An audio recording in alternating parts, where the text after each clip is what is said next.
ठीक बात। ये तो मुस्लिम बहुल इलाका है। ये है इस देश की उस संविधान में जिसमें धर्मनिरपेक्ष शब्द जोड़ा गया, और यहां वो जो तमाम लोग बैठे हुए हैं जो धर्मनिरपेक्षता सांप्रदायिक शक्तियों के खिलाफ हमें एकजुट होना है। अभी वहां पर अधीर रंजन गाली देंगे ममता बनर्जी को, दिल्ली में आकर के एक हो जाएंगे। ये देश की जनता की आंखों में धूल झोंकने की प्रयास क्यों कर रहे हैं? केरल में आपस में लड़ेंगे सीपीआई और कांग्रेस, दिल्ली में आकर के हाथ उठा के खड़े हो जाएंगे देश की जनता। ये संविधान होता है? ये लोकतंत्र होता है आपका? जवाब ले लेती हूँ। पवन पटेल जी, पवन पटेल जी, दिखावा कर रहे हैं आप लोग, देश की जनता को पागल बना रहे हैं, गुमराह कर रहे हैं, ये कह रहे हैं अवस्थी जी।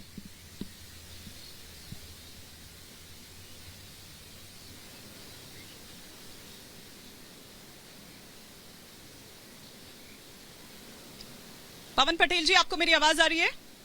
जी जी आ रही है। आज एक तो सबसे बड़ी बात यह है कि भारतीय जनता पार्टी के लोग अगर संविधान की बात करें, भारतीय जनता पार्टी के लोग लोकतंत्र की बात करें तो समझ से परे है। जबकि इनको आज 400 पार का जो नारा दे रहे हैं संविधान को खत्म करने के लिए, भाजपा के कितने नेताओं ने इस चीज का इंडिकेशन दे दिया कि संविधान और लोकतंत्र को खत्म करना चाहते हैं। आप सिर्फ चुनावों की ही बात करेंगे, आप सिर्फ चुनावों की ही बात करेंगे, इतना बड़ा मुद्दा आपको दिखाई नहीं दे रहा है? मतलब आप अपने एजेंडे पे ही हैं। मैं बता रहा हूँ ना, एनआईए के ऊपर हमला नहीं होना चाहिए किसी भी। तो चुनावी हथकंडा फिर किसका है सर? ये चुनावी हथकंडा फिर किसका है? ये किसी भी व्यक्ति को अपने हाथ में कानून को नहीं लेना चाहिए, लेकिन जांच जो होनी चाहिए दोनों सिक्कों को देख करके होनी चाहिए। अगर ये बोल रहे हैं स्थानीय पुलिस को वहां पे इंफॉर्मेशन देना चाहिए, जब इन्होंने स्थानीय पुलिस को इंफॉर्मेशन दी उसके पहले एनआईए की टीम कैसे पहुंच गई? ये सब कई सारी चीजें सोच का विषय। अगर वो पहले चली गई, वहां महिलाओं के साथ अपराधता किया जाता था, जिस तरह के आरोप लगाने को मिलते हैं, तो उन सब चीजों की भी जांच होनी चाहिए। क्योंकि भारतीय जनता पार्टी को महारत हासिल है, वो सत्ता में बने रहने के लिए किसी भी हद तक जा सकती है। इसके अनेकों एग्जाम्पल भारतीय जनता पार्टी ने दिया है। चाहे दिल्ली की सड़कों पर जब किसान था उसको आतंकवादी पीली बोला, फिर तीनों काले कानून वापस लेने को उत्तर प्रदेश चुनाव जीतना था। तो भारतीय जनता पार्टी की फितरत में शामिल है। नहीं तो एजेंसी किस लिए नहीं? तो एनआईए अगर वहां गई थी तो किस लिए गई थी? पटेल साहब आपको पता होगा ना, पटेल साहब, पवन पटेल जी आपको पता होगा ना, एनआईए अगर वहां पर गई है तो किस लिए गई है? वो जांच कर रही थी ना, वो जांच कर रही थी ना। न्यायालय के आदेशानुसार वहां पर गई थी, लेकिन जो एक प्रोटोकॉल होता, मैंने दोनों चीज को बोला, आपने सुना होगा कि किसी के ऊपर इस तरह का हमला नहीं करना सिद्धार्थ जी। हाँ। अगर उस भीड़ ने हमला किया, बता रहे कि इतना छोटा लड़का था, उसको अगर जबरदस्ती ले जा रहे थे, महिलाओं के साथ अभद्रता कर रहे थे, तो अगर किसी महिला के साथ कोई अभद्रता करेगा तो उसको सबसे पहले बाकी चीजें नहीं दिखेंगे, उसको सबसे पहले अपना प्रोटेक्शन दिखेगा कि हम सामने वालों को वहां पे क्या हकीकत है, क्या एक्चुअल में था, मैं था नहीं। लेकिन अगर इस तरह की चीजें हो रही तो उनको भी जांच का विषय होना चाहिए। ये वाकई ऐसे ही है सिद्धार्थ यादव जी, मैं जानती हूँ कि आप रिएक्ट करना चाह रहे हैं, लेकिन ये वाकई ऐसे ही है जैसे पवन पटेल जी या संजय सरकार जी तस्वीर दिखाने की कोशिश कर रहे हैं, या फिर बंगाल में न जाने कितने शाहजहां शेख हैं जिनको बचाने की कोशिश हो रही है। क्योंकि इसी तरह के आरोप तो ईडी पे भी लगाए गए थे ना, इसी तरह के आरोप अब एनआईए पर लगाए जा रहे हैं। लेकिन लॉकेट चटर्जी का क्या? और अभी 2 दिन पहले इन्हीं के नेता थे जो अभद्र टिप्पणी भी उन पर करते हुए नजर आ रहे थे। हिमानी जी, चाहे ये कैसा भी हो, पर हम एक अराजक लोकतंत्र नहीं है, और किसी भी मजबूत स्वस्थ लोकतंत्र के अंदर कानून हाथ में लेना किसी के लिए भी ठीक नहीं। ये कैसे भी जस्टिफाई कर लें, कोई भी बात ये बोल दें, अगर कुछ भी था, अभी आप ही के शो पर बैठ करके इनके प्रवक्ता संजय सरकार ने कह दिया हम लॉलीपॉप थोड़ी खाएंगे, हम तो पीटेंगे। देश की सीबीआई वहां चली जाए तो इनको बंदी बना लो, एनआईए चली जाए तो हमला कर दो, सर फोड़ दो, खून निकाल दो। आज एनआईए चली गई, एनआईए किस लिए गई? ईडी किस लिए जाती है? एनआईए वहां पर आतंकवाद से जुड़े हुए, देश की सुरक्षा से जुड़े हुए विषय की जांच करने गई। पर ये सारी समस्याएं मैं तो ये पूछता हूं वहां पे ही क्यों आती है जहां पे भारतीय जनता पार्टी अभी सरकार में नहीं है, या यूं कहा जाए कि अभी कुछ कदम पीछे है, कहां पे अभी हम थोड़े कमजोर हैं। बंगाल के अंदर, केरल के अंदर, केरल से सबसे ज्यादा आईएसआईएस में जा रहे हैं, बंगाल के अंदर अराजकता फैलती जा रही है। ये किस लिए? और फिर ये लोकतंत्र की बात करते हैं, संविधान की बात करते हैं। ये सब कुछ मुखौटा है हिमानी जी। ये लोग बयान देंगे और फिर सांसद पर हमला होगा, ये लोग बयान देंगे और फिर टीम पर हमला होगा, ये लोग बयान देंगे, ये ऑर्केस्ट्रेट करवाएंगे। इसलिए मैं कहता हूं ये स्टेट स्पॉन्सर्ड वायलेंस है और कुछ भी नहीं। इनके लिए अपने एजेंडा पर बड़ा आरोप लगा रहे हैं, लेकिन वो ये कह रहे हैं कि दंगा कराना तो आपका काम है। सुनिए ना, वो कहते हैं कि जहां जहां चुनाव होते हैं वहां वहां दंगे का आरोप देखिए आप पर लगा रही है दीदी, और वो ये कह रही है कि 19 तारीख को पोलिंग है और 17 तारीख को दंगा होगा। ये दीदी कह रही है और आप पर आरोप लगा रही है। मैं इसका जवाब आपसे लूंगी, लेकिन एक बार जरा वार्ष्णेय जी का एक ओपनिंग कमेंट मैं यहां पर ले लूं। लेकिन वार्ष्णेय जी, बार बार चुनावी हथकंडा, चुनाव है तो ऐसा हो रहा है, चुनाव है तो वैसा हो रहा है। अगर चुनाव है तो क्या किसी एजेंसी को जांच का अधिकार नहीं है, या किसी दोषी को वो गिरफ्तार नहीं कर सकती है, वो जांच नहीं कर सकती है? क्या ये असंवैधानिक है अगर चुनाव है तो?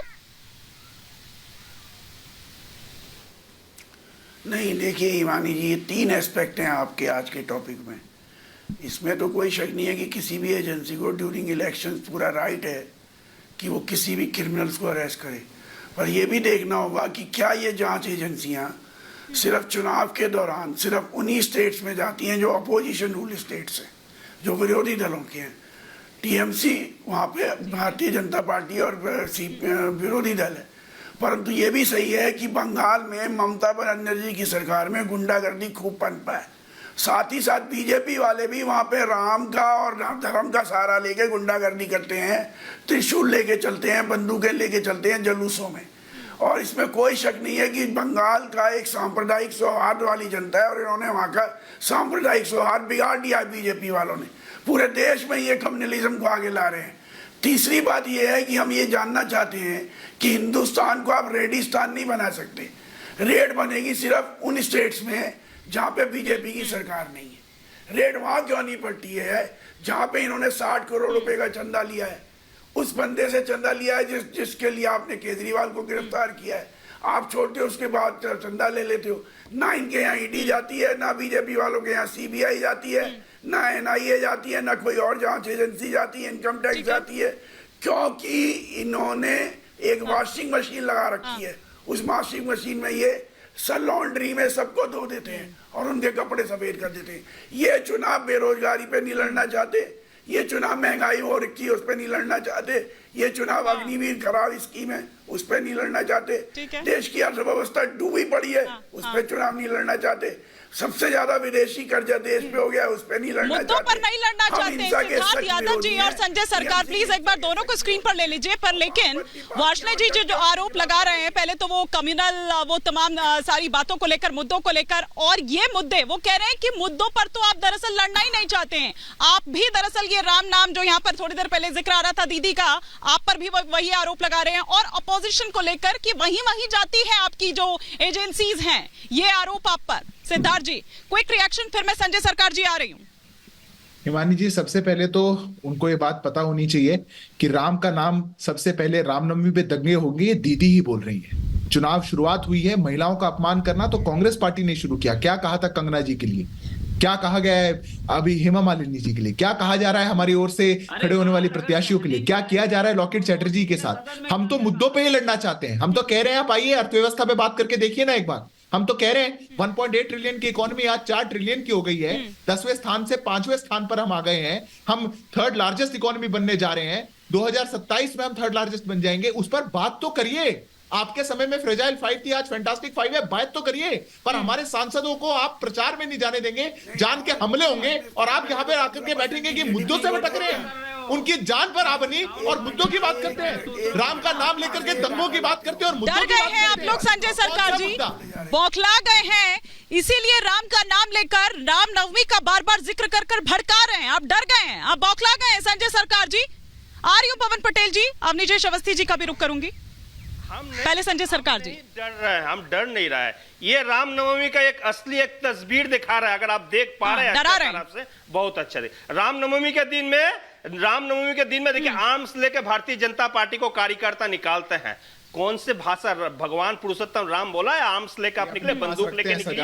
आपको कहीं बोला है? ये बंदे को हम लोग अरेस्ट किए हैं। नंबर 2, कन्नूर जो है, केरल का कन्नूर, वहां पर ये इनका आरएसएस का नेता है भोदाकाइल प्रमोद का घर से 770 किलो विस्फोट मिला है, लेकिन एनआईए उसको घर में नहीं जाता है। ध्रुव सक्सेना का घर में एनआईए नहीं जाता, जो दस्तावेज आईएसआई को पास में भेजता रहता। प्रदीप कुले का जो डीआरडीओ में काम करने वाला है, उसको घर में एनआईए नहीं जाते हैं। और एनआईए इनको पत्नी जहां पर मौजूद विस्फोट रखता है उसको घर में एनआईए नहीं पहुंचता। ये भारतीय जनता पार्टी नरेंद्र मोदी जो आका है, आका के लिए NIA, ED, CBI, income tax ये सब काम करता है। लेकिन लोकतंत्र अजीब से है। मैं आपको बता, आप देखें हिटलर मुस्लिम गए हैं, गोरबाचोव गए हैं, चेचेस्कुव गए हैं, नाजिबुल्लाह गए हैं, आप देखे हैं कर्नल गद्दाफी गया है लिबिया से, ईरान से, इराक से सद्दाम हुसैन भी गया है। ये भी एक दिन चला जाएंगे। लेकिन इस आका के लिए जो काम कर रहा है ये ऑफिसर लोग को भुगतने पड़ेंगे।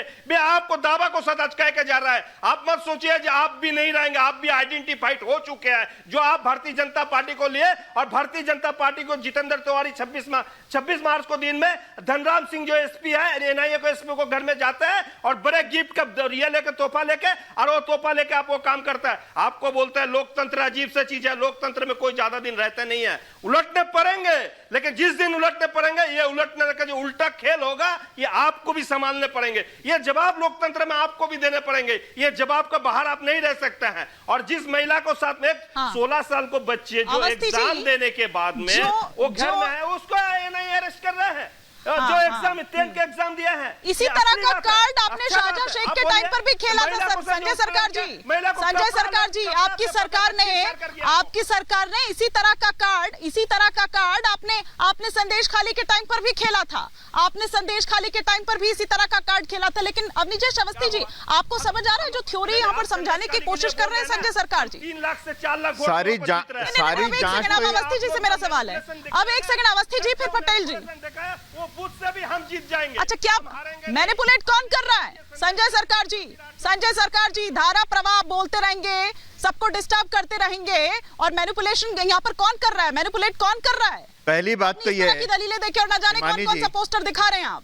हिमानी जी, एक समय हम सब लोग जिस तरीके से पश्चिम बंगाल की वाम मोर्चा सरकार ने ममता बनर्जी के साथ जो व्यवहार किया था, जो हिंसा की थी, मुझे याद है राइटर्स बिल्डिंग में उनके बाल पकड़ करके खींच करके मारा गया था उनको। और वो खुद कहती थी कि कोई शरीर का हिस्सा नहीं जहां मुझे चोट ना लगी हो। इतना घटिया, इतना हिंसक, इतना क्रूर व्यवहार वाम मोर्चा की सरकार ने ममता बनर्जी के साथ किया। और ममता बनर्जी की ही ये संकल्प शक्ति थी जिसकी वजह से वहाँ से कम्युनिस्टों का शासन हमेशा के लिए समाप्त हो गया। लेकिन हमें उम्मीद ये नहीं थी कि ममता बनर्जी जिस हिंसा के खिलाफ लड़ करके आई हैं उस हिंसा का सहारा लेंगी। मेरा इसलिए ये कहना है कि आप ये बताइए, आज जो बात कह रहे हैं, अभी उत्तर प्रदेश में एनआईए ने छापा मार करके आईएसआईएस के 2 लोगों को पकड़ा है। असम में जहां बीजेपी की सरकार है, क्योंकि इनको दिनेश वार्ष्णेय जी पढ़ने लिखने का तो मतलब नहीं है, तो सिर्फ लोकलहर पढ़ते हैं। लोकलहर के अलावा तो इनको कुछ पढ़ना नहीं और झूठ बोलना है, सरेआम झूठ बोलना, पूरे विश्व भर से बाहर हो चुके हैं ये।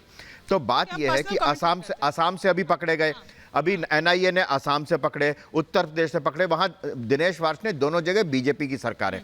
तीसरी बात हिमानी जी, एक बात और मैं आपको बता दूं, कोई भी कानून ये नहीं कहता कि आप, मैंने एक सवाल किया था यहाँ पर, एक सवाल यहाँ पर यह किया था कि एक बात बताइए, एनआईए पूरे देश में और जगह भी, और एनआईए कोई इकोनॉमी के लेकर के नहीं है, भ्रष्टाचार को लेकर के नहीं है, वो राष्ट्रीय सुरक्षा से जुड़े हुए संबंधित व्यक्तियों के खिलाफ कार्रवाई करती है। इसलिए एनआईए के बारे में जरा सा भी ऐसे ओवरलैप हो रहा है भैया, अरे उखड़ चुके हो तुम। 0 सीट है वेस्ट बंगाल में, 0 जी कंप्लीट कर रहे हैं, 0 है, 0। 30 साल शासन करने के बाद 0, 30 साल शासन करने के बाद 0, और पूरे देश में 2 लोकसभा सदस्य, पूरे देश में। शायद मुझे लगता है राष्ट्रीय पार्टी का भी आपको वो नहीं है, आपको वो नहीं मिला हुआ भैया, नहीं है, अब कहीं नहीं हो आप। 2 सीटें हैं पूरे देश में 543 में से।